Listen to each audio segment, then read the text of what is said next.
Partout, la victoire qui se profile augmente la volonté d'agir. Elle accélère aussi les projets pour l'après-guerre. Les résistants souhaitent reconstruire la France sur des bases nouvelles. Pour eux, les anciennes élites ont failli, les anciens partis politiques sont discrédités.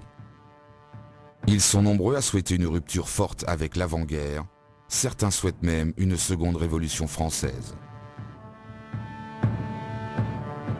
Le 15 mars 1944, le Conseil national de la résistance adopte un programme qui préconise des mesures à appliquer à la libération du territoire. Il faudra tout d'abord châtier les traîtres et les profiteurs de guerre. Mais surtout, les résistants veulent créer une société plus juste, plus fraternelle et plus solidaire. Rétablissement des libertés et du suffrage universel, nationalisation des grandes entreprises, hausse des salaires, reconstitution d'un syndicalisme indépendant, création d'un plan complet de sécurité sociale. Indéniablement, le programme du CNR est très à gauche. Il y a là une défiance vis-à-vis d'un capitalisme sans contrôle. Il traduit la volonté des résistants de rompre radicalement avec Vichy.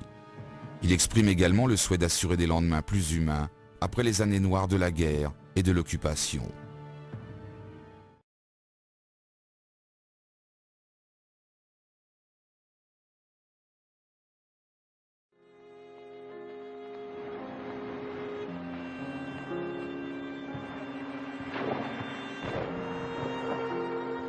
Le 6 juin 1944, les Alliés débarquent en Normandie. Sur le sol français, la résistance intérieure organise l'insurrection. La République est restaurée au fur et à mesure de l'avancée des troupes. Des Français issus de la résistance et non des officiers américains, comme le prévoyait Roosevelt, se substituent aux fonctionnaires de Vichy dans les administrations.